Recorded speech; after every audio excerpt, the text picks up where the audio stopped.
Friends, once again I would like to welcome you all in my traveling channel #GipsyMusafir113. And right now we are in the Dream City and in the 16th edition of Mumbai International Film Festival. And it is a very privilege and honor to be with Alisa ma'am. Ma'am, I would like to welcome you in my channel. Thank you. And she is a diplomat from Ireland. Ma'am, please hold this. And dosto, I would like to tell you that right now the country focus we are focusing in is Ireland. So I would like to introduce, ma'am, please share about you and your movies. Hello, my name is ALISON REILLY. I'm the Deputy Consul General of Ireland in Mumbai.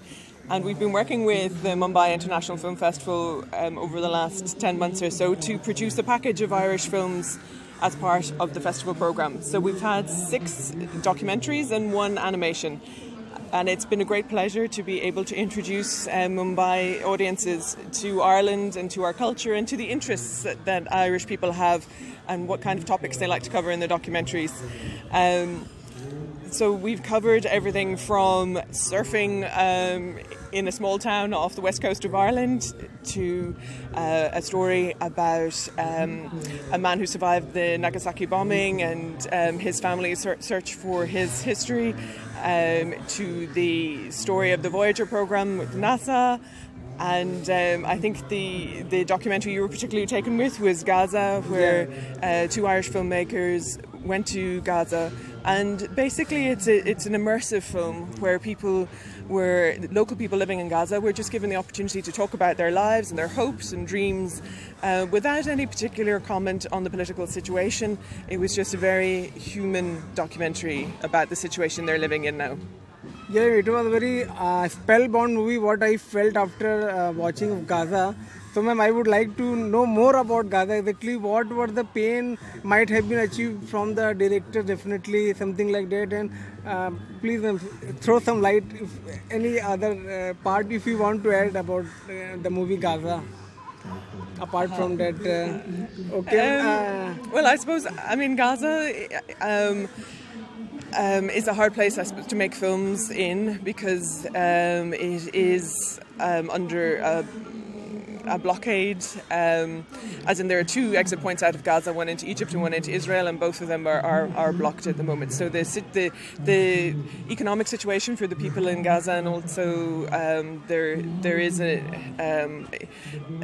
there's conflict in the area, so people generally fear for their lives, and they're not sure where their lives are going to go and how much effort they can put into developing their lives and careers and looking after their families. So it's very personal concerns, the day-to-day concerns of people living in Gaza and their hopes and dreams and how they hope for reconciliation and they hope that they'll be able to live normal lives soon.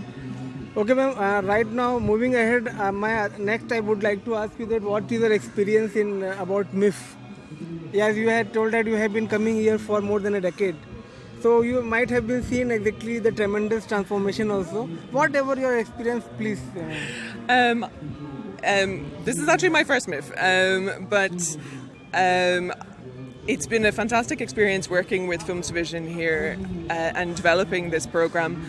And the respect at which Indian filmmakers and Films Division have for their colleague filmmakers around the world, it's fantastic to see. And there's been such a range of documentaries and short films here, and it really is a wonderful opportunity to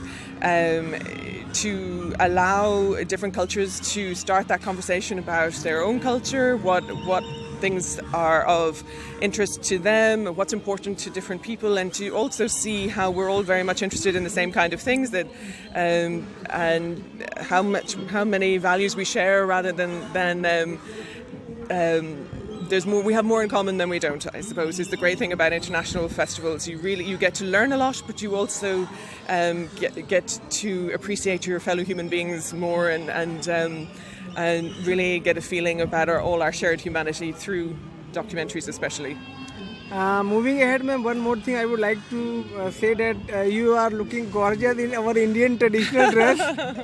So I would like to thank for this, for promoting our Indian tradition. That's one thing. Apart from that, in addition to this point only, I would like to know what is your idea about the people of India. As you are right now, you are in India, and like that? I found Indian people to be very friendly and welcoming and very, very helpful and very willing to engage and talk about India and talk about Ireland. And it's been a wonderful experience just meeting people and developing friendships here in India. And I mean, there's such a wide and diverse culture, from the food to the films. Just everything is so different from Ireland, and yet so familiar, because we're very focused on the family in Ireland as well, and our communities. So we do have shared touchstones, I suppose, that we can, both cultures can relate to. But there's so people are just lovely here. It's just smiling, welcoming, very friendly. Oh, ma'am, thank you very much so much for the kind words. And ma'am, I'm not getting that much words also. Ma'am, next I would like to know, people would like to know about Ireland also. Please, ma'am, yeah. So that people, whenever they are going to visit, they would definitely, yeah, ma'am. So Ireland is a very small country. We have a population of 4.8 million, so only about a quarter of the population of Mumbai, and we are a small island off the west coast of Europe, next to Britain. And for a long time, agriculture was our main focus in the economy. Now we've changed a lot. We're into IT, financial services, pharmacy, all sorts of very diverse economy nowadays.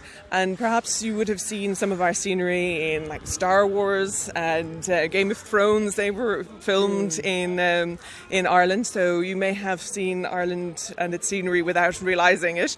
Okay, ma'am, now people definitely they would come to know. That's why right now we are having that word, yeah, ma'am, yeah. So we're famous for being a very green country. It's, the temperatures never get very hot or very cold, and there's a kind of a steady rain. So there's a lot of grass growth, and so yes, when people come to Ireland, the first thing they think is this is such a green country. And but I think most people in India would find it very cold. We don't think it's cold at all, but I think you would all need to wear jackets, at least, possibly 2 jackets. Okay, it's very nice to know that Ireland is a very green country, and right now, due to the global warming condition, right now we need that sort of area, we need that sort of places. It is a very nice thing.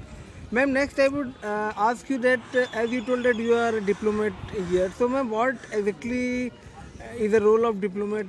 If somebody wants to know like that. Well, here in Mumbai, the role of the diplomatic corps is usually to develop relationships between local, 2 types, I suppose. One set of relationships that would be around cultural exchanges, so these kind of things where we showcase Ireland, music, literature, dance, so that we can begin this cultural dialogue.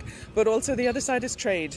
So we like to increase the profile of Ireland and people's awareness of Ireland, so that Irish companies and Indian companies come to meet each other and start working together, whether it's in film and co-productions or in things like financial services or green technology.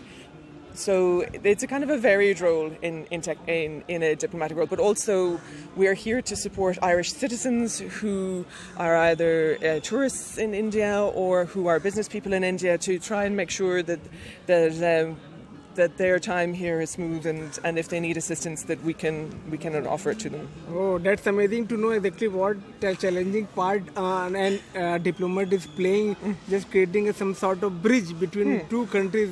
I would say. Ma'am, yes. Next, returning back to the movies, ma'am, what is the idea about? Do you watch, as right now you are in India? Do you watch the Bollywood movies, something like that? I do. I really like Bollywood films, actually. But since I've come to Mumbai, I've actually watched less than I did in Ireland, because there's the cinemas here in Mumbai don't subtitle their films in English, so I have to keep waiting until they come on Netflix or Prime. Okay. So I've just been to a couple of films in the cinema that. But in Netflix, you are in Netflix. So yes, I really enjoy Indian cinema. I think it's much more diverse than perhaps its reputation is internationally. It's there's wider. The amount of social topics that are covered in Indian film. people just wouldn't believe. I think the variety and. It's not just boy meets girl and song routines as some people think. They're very hard hitting and also amazingly sumptuous films. I mean, when you think of some of the historical epics, they're just beautifully shot and just fabulous costumes. And then you have the everyday gritty films as well. So I really like Indian cinema. It's very diverse. Ma'am, do you also think that movies play a very great role in the society and there is a very great reflection? So what is your word for this one? Do I think that Indian film really reflects Indian society? Or Indian film, I'm talking about overall cinema. What is the role of cinema in the Indian impact of the society, something like that? Well, I think a culture, when it sees itself or relates to itself on screen, it's very validating. It helps to create that sense of, yes, this is us, this is our story. Whether or not it's a story that you might experience personally or just something that you relate to. I think when you see your own country and your own people up on screen, it really just reinforces people's identity and their sense of belonging to a group, and that's very important for maintaining a cultural identity, I think. Does any movie changes the mindset of people also? What is that? What is your idea? I think cinema is one of the most impactful mediums, definitely. I mean, I think because it's so immersive and you can have the combination of music and dialogue and the images, and it really makes people connect to characters a lot more than other mediums. So I think the power of film is to create that empathy between the audience and characters and to create awareness of issues. It's massive. It's definitely one of the best mediums for that. Ma'am, we have definitely people are definitely they would come to know more about Ireland, more about Indian cinema, more about the ideas exactly about the documentary movies. Right now, what you have shared, and apart from the very great role of a diplomat, right now just we are about to close our interview. At the last, I would like to know, ma'am, who is your favorite actor in Bollywood and in Ireland, so that people would come to know. And how and why? You left the most difficult question to the end. Oh my goodness. I have a trouble for you like that. That's very much putting me on the spot. I never like to say who my favourites are because, to be honest, I'm a bit fickle. So my favourites do change depending on the last few films I've seen. And I wouldn't want someone who, if I bumped into them, to say, "Well, actually, you said your favourite was someone else." So I'm not going to disclose my favourite. Okay, that's not no problem, ma'am. And ma'am, at the end, I would like to ask you right now, how do you see exactly the career of any cinema if the people wanted to enter into this particular industry? So what would the inputs you would like to give them? I suppose what I think it's important for cinema and for the growth of cinema and to create work opportunities like in Ireland, we do have issues around people being able to make a living from their films. So I would like to see more supports. We do have very good education programs in Ireland with qualifications around the technical side of filmmaking and writing, script writing and directing. And after putting in those years in college, it would be great if we had more of an internship program. And we do, when people film in Ireland, we do try to have training positions and things like that, so the next generation of filmmakers can come up.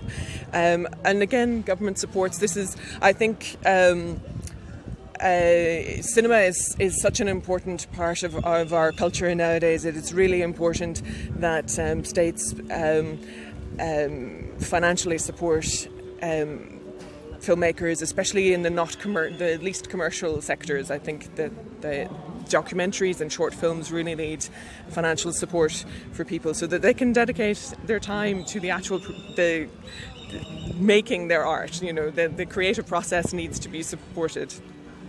So friends, you see that right now it is a very matter of great privilege and honor that right now I am with Miss Alisa ma'am, who is from Ireland. She is a diplomat, and just she is creating a bridge between both the countries in terms of trade and cinema.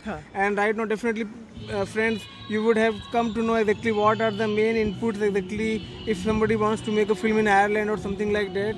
And definitely, and at the end, I would like to thank ma'am the filmmakers of the movie Gaza, because it was a very wonderful experience to all the people who ever has seen the movie. So I would like to thank you. Please, from the viewers' behalf, please convey our regards to them. And at the end, ma'am, I would like to thank you for your precious time. Thank you very much. It was a pleasure to talk to you. Thank you.